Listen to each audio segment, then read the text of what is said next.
சொந்த ஊர் மாடூர் இருக்கிறது கள்ளக்குறிச்சி. பேசிக்கலி ஒரு பஸ் கண்டக்டர். 12th படிச்சிருக்கேன், MA படிச்சிருக்கேன், கம்ப்யூட்டர் முடிச்சிருக்கேன். ஆனால் செஞ்ச ஒர்க் ஒரு 20 ஆண்டுகள் தனியார் துறையில் ஒர்க் பண்ணியிருக்கேன். கவர்மெண்ட் போஸ்ட் வச்சு போகல. காரணம் என்ன அப்படின்னா கேட்ட முன்ன கொடுக்க முடியல, வேற வழி இல்லாமல் தனியார் ஒர்க் பண்ணக்கூடிய சூழ்நிலைகள் அமைஞ்சது.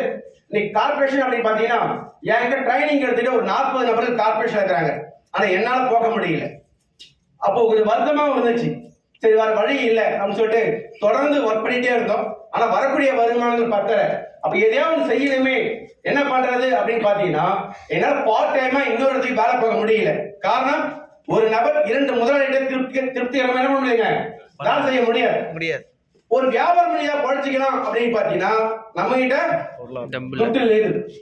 பணம் இல்ல, வேற வழி இல்லாம. ஆனாலும் எனக்கு என்ன பண்ணுதுங்க, ஒரு நாளைக்கு 20 மணி நேரம் ஒர்க் பண்ற பஸ் கண்டக்டர் டிரைவர். ஒரு மாசத்துக்கு 18 இருந்து 20 நாட்கள் வேலை பார்க்கிறோம்.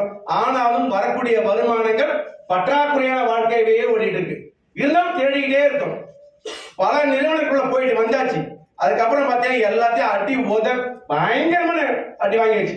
இனிமே நெட்வொர்க் மார்க்கெட்டே பண்ணக்கூடாது அப்படின்னு சொல்லிட்டு நமக்கு வாட்சது இதுதான் அப்படின்னு சொல்லிட்டு வேலைக்கு போயாச்சு.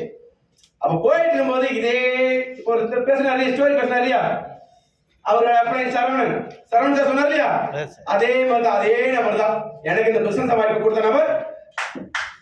அவருக்கு மிகப்பெரிய ஒரு நன்றி தெரிவிக்கிறேன்.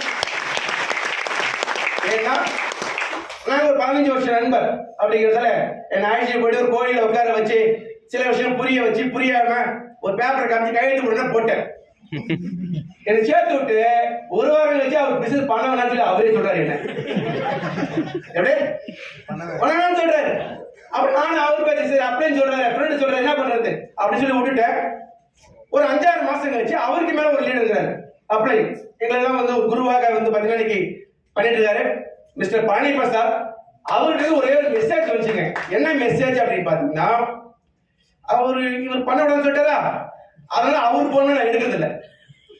அவர் என்ன பண்ணாரா, ஒரு 4-5 மாசம் கழிச்சு ஒரு அப்புறம் போன் தான் மெசேஜ் அனுப்பினாரு.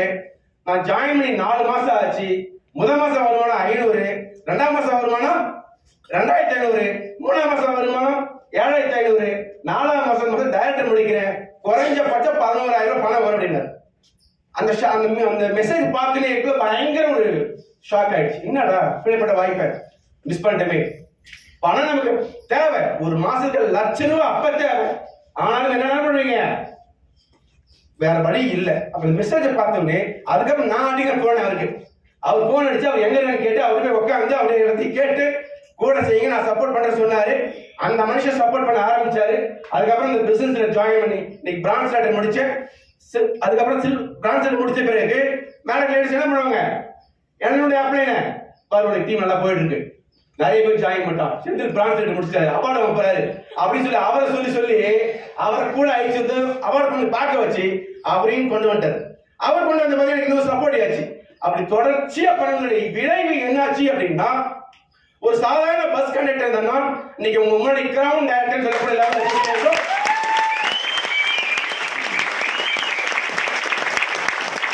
இதுல கிடைச்ச எனக்கு பெனிஃபிட் என்ன அப்படின்னா, மாசம் ஒரு 5,000 ரூபாய் கிடைச்சா போதும் அப்படின்னு உள்ள வந்தேன். முதல் மாத வருமானம் 178. சரிங்களா, அது படிப்படியா வளர ஆரம்பிச்சது. ஆனாலும் என்னோட உழைப்புக்கு வருமானம் என்ன பண்ணுங்க, அப்ப ஆரம்ப ஸ்டேஜ்ல பெருசா கிடைக்கல. ஓகேவா, ரொம்ப கஷ்டம். ஒரு இடத்துக்கு போகணும்னா நண்பர் சொன்ன மாதிரி எங்களை பழனி பிரசாத் என்ன பண்ணுவாங்க, கார்ல அங்க மீட்டி ஐஸ் காமிச்சு இந்த பிசினஸ் புரிய வச்சாரு. தொடர்ந்து பண்ண ஆரம்பிச்சோம். 178 அப்படிங்கிறது 577, 750, 7,500, 14,500, 26,000, 29,000, 36,000, 44,000, 57,000, 64,000, 70,000, அதிகபட்ச வருமானம் 85,500 வாங்கிட்டு வரும்.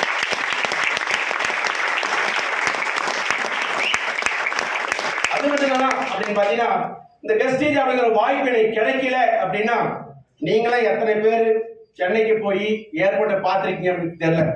என் வார்டுல பார்த்துக்கவே மாட்டேன். அப்படிங்கிற ஒரு சூழ்நிலையில இந்த வெஸ்டேஜ் நிறுவனத்தின் மூலியமாக இதுவரைக்கும் 3 முறை 4 நாடுகளுக்கு இலவசமாக வெளிநாட்டு கூட போயிட்டு வந்தாச்சு. அது மட்டுமே இல்லை, இனி வரக்கூடிய காலகட்டங்கள்ல என் வாழ்நாள் முழுவதும் வருடத்துக்கு 2 முறை இலவச விளையாட்டு சுற்றுப்பயணம் ஃபேமிலியோட போறதுக்கு எலிஜிபிளா இருக்கு. அப்பா ஒரு சைக்கிள் வச்சுட்டாரு.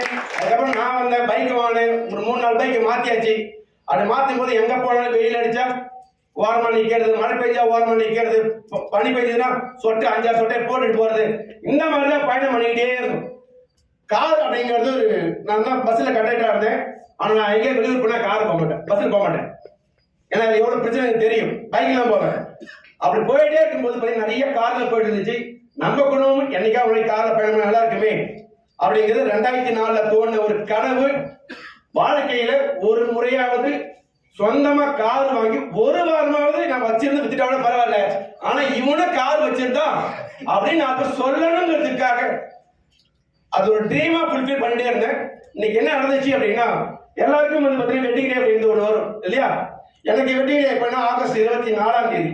ஒவ்வொரு வருஷமும் வரும்போது வைஃப் ஏதாவது கேட்டுருவாங்களோ, நம்மளால வாங்கி கொடுக்க முடியுமா முடியாதா என்ன ஏது அப்படிங்கிற ஒரு பயம் வந்துகிட்டே இருக்கும். தீபாவளி பொங்கல் வந்துச்சுன்னா ஒரு பயம் ஓடிட்டே இருக்கும். ஆனா இப்ப என்னன்னா, லாஸ்ட் இயர் வெட்டிங் டே வந்துச்சு ஆகஸ்ட் 24ஆம் தேதி. இந்த வெஸ்டீஜ் நிறுவனத்தின் மூலமாக ஒரு 11 லட்சம் ரூபாய் மதிப்புள்ள டொயோட்டா கிராண்டா கார் பயன்படுத்தி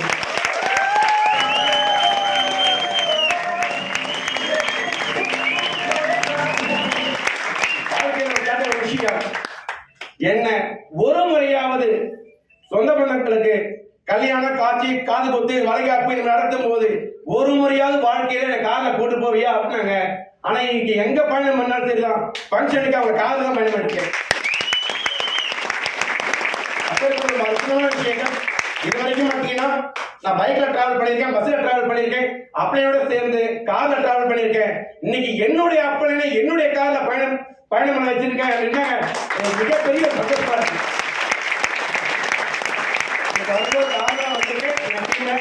6 பேரோட ஆக்ஷன் வந்திருக்கேன். கொஞ்சம் வச்சு பாருங்க. அப்போ ரொம்ப அற்புதமான விஷயங்கள். ஓகேங்களா? தொடர்ந்து யாரெல்லாம் இந்த வெஸ்டீஜ் வியாபாரத்துல தொடர்ந்து நிக்கிறாங்களோ நிறைய பேர் வருவாங்க, பார்ப்பாங்க, செயல்படுவாங்க, ட்ரை பண்ணுவாங்க, போயிடுவாங்க. ஆனா ஒவ்வொரு மனிதருக்கும் கஷ்ட நஷ்டம் நிறைய இருக்கு. கஷ்டம் வரும்போது பல்ல கடிச்சுக்கிட்டு தொடர்ந்து கொஞ்ச நாள் யாராவது தொடர்ந்து நிக்கிறாங்களோ அவங்க அத்தனை பேருமே இங்க கிரவுண்ட் டேட்டர் இல்ல, டபுள் யூனிவர்சல் கிரவுண்ட் டேட்டர் ஆக முடியும். ஒவ்வொரு நபரும் லட்சங்களை சம்பாதிக்க முடியும், வளர்ச்சி பாதிக்க முடியும், கார் வாங்க முடியும். கிரவுண்ட் டேட்டர் மாதம் அரசு பண்ண இனி வரக்கூடிய காலகட்டங்கள்ல ஒரு சென்ட் இடம் இல்லாத இருக்கிற நான் எனக்கு 1 கோடி ரூபாயில வீடு கட்டுறதுக்கு பிளானிங் போயிட்டு இருக்கு.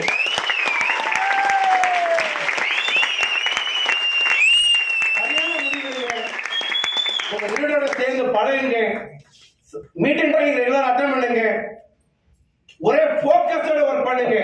குதிரைக்கு இப்படி கடவுளை மட்டும் ஒரே நேர்கோட்டுல பயணம் பண்ணுதோ அதே மாதிரி நீங்களும் பல தடைகள் வரும்போது தடைகளை தாண்டி ஒரே நேர்கோட்டுல பயணம் பண்ணீங்கன்னா உங்களுக்கு இந்த ஸ்டேஜ் காத்துட்டு இருக்கு. Thank you so much.